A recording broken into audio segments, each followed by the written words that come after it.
بسم الله الرحمن الرحيم الحمد لله تعالى والصلاة والسلام على رسول الله صلی اللہ علیہ وعلى آلہ وصحبہ اجمعین اما بعد۔ برادران اسلام، آج کی اس نشست میں ہمارے درس کا عنوان ہے قضائے حاجت کے آداب۔ دراصل دین اسلام ایک ایسا پاکیزہ اور مکمل دین ہے جس نے ہر معاملے میں اہل اسلام کی رہنمائی فرمائی ہے۔ نبی محترم صلی اللہ علیہ وسلم نے باقاعدہ امت کو قضائے حاجت کے آداب سکھلائے ہیں۔ مثلا نبی علیہ السلام نے ارشاد فرمایا، جب تم میں سے کوئی استنجا کرے تو وہ گوبر یا ہڈی کو استنجے کے طور پر استعمال نہ کرے۔ تم میں سے کوئی شارع عام، جو لوگوں کے آنے جانے کا راستہ ہے، وہاں قضائے حاجت نہ کرے۔ کسی سائے دار درخت کے نیچے بیٹھ کر وہ قضائے حاجت نہ کرے۔ اسی طرح جو پانی ٹھہرا ہوا ہے، جیسے تالاب کا پانی ہے یا چشمے کا پانی ہے، وہاں بھی اللہ کے رسول علیہ السلام نے قضائے حاجت کرنے سے منع فرمایا ہے۔ اسی طرح آپ علیہ السلام نے ارشاد فرمایا کہ تم میں سے کوئی اگر استنجا کرے تو اپنا دایاں ہاتھ استعمال نہ کرے، یعنی سیدھا ہاتھ استعمال نہ کرے، بلکہ بائیں ہاتھ سے استنجا کرے۔ اسی طرح نبی علیہ السلام نے ارشاد فرمایا، اگر کوئی استنجے کے طور پر ڈھیلے استعمال کرے، یعنی مٹی کے ڈھیلے جو ہوتے ہیں وہ استعمال کرے، تو طاق عدد کرے، مثلا 1، 3، 5، 7 اس طرح طاق عدد استعمال کرے۔ اسی طرح نبی علیہ السلام نے ارشاد فرمایا کہ اگر تم میں سے کوئی قضائے حاجت کے لیے بیٹھے تو وہ نہ کعبے کی طرف یعنی قبلے کی طرف اپنا چہرہ کرے اور نہ ہی اپنی پیٹھ کرے۔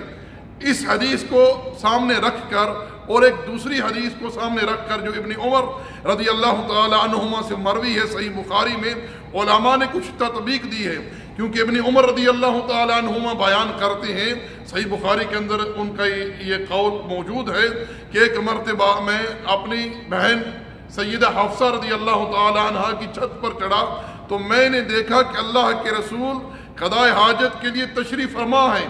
آپ کا چہرہ بیت المقدس کی طرف ہے اور آپ کی پیٹھ خانہ کعبہ کی طرف ہے۔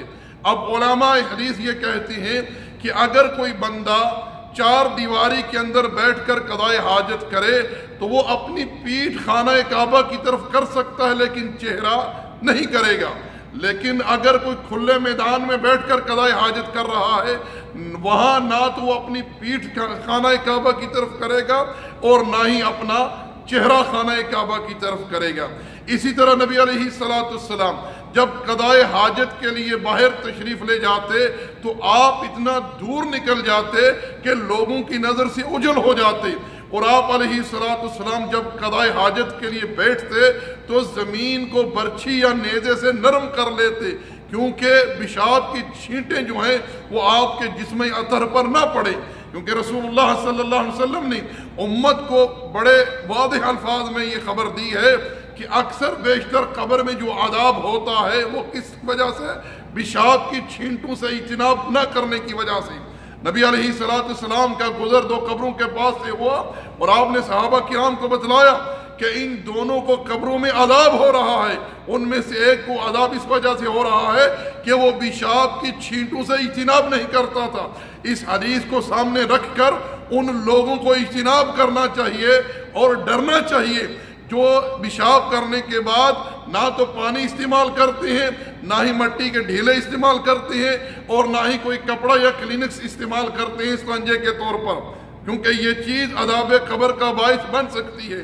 اسی طرح نبی علیہ السلام جب قضائے حاجت کے لیے بیٹھتے تو آپ لوگوں سے گفتگو نہ کرتے، حتیٰ کہ کوئی آپ کو سلام بھی کرتا تو آپ اس کے سلام کا جواب نہ دیتے۔ نبی علیہ السلام جب قضائے حاجت کے لیے جاتے تو آپ کے پاس اگر کوئی ایسی شے ہوتی جس پر اللہ جل وعلا کا نام لکھا ہوتا تو آپ اس کو اتار کر رکھ دیتے، جیسے کہ آپ علیہ السلام کی انگلی مبارک پر ایک انگوٹھی تھی، آپ قضائے حاجت کو جانے سے پہلے اس انگوٹھی کو اتار دیتے، کیونکہ اس کے اوپر لکھا ہوا تھا محمد رسول اللہ صلی اللہ علیہ وسلم۔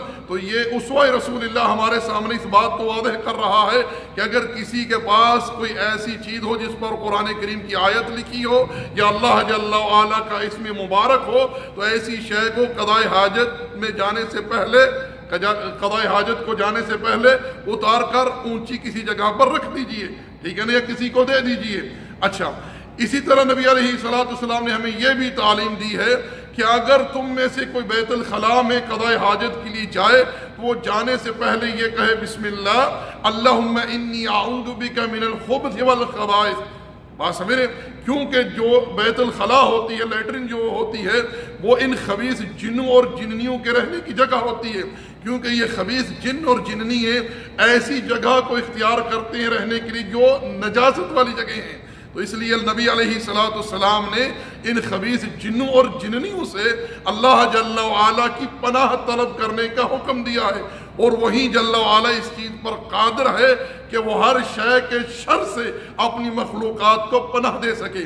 اسی طرح نبی علیہ السلام نے یہ تعلیم دی ہے اگر کوئی بیت الخلاء میں جائے تو اس کا الٹا پاؤں اندر ہو، پہلے وہ الٹے پاؤں سے داخل ہو، بات سمجھے، الٹے پاؤں سے داخل ہو، اور داخل ہونے سے پہلے وہ دعا پڑھ لے جو ہم نے آپ کو ابھی بتلائی ہے۔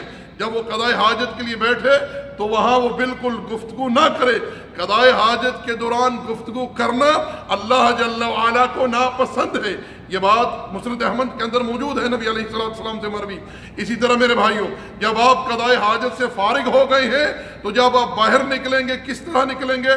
سیدھے پاؤں سے۔ کس طرح نکلیں گے؟ سیدھے پاؤں سے، اور نکل کر کیا کہیں گے؟ غفرانک۔ کیا کہیں گے؟ غفرانک۔ میرے بھائیوں، میرے دوستو، یہ قضائے حاجت کے تعلق سے کچھ آداب تھے جو ہم نے آپ کے سامنے بیان کیے ہیں۔ اللہ جل وعلا ہم سب کو عمل کی توفیق عطا فرمائے۔ وما علینا الا البلاغ، وصلی اللہ علی نبینا محمد وعلی آلہ وصحبہ اجمعین۔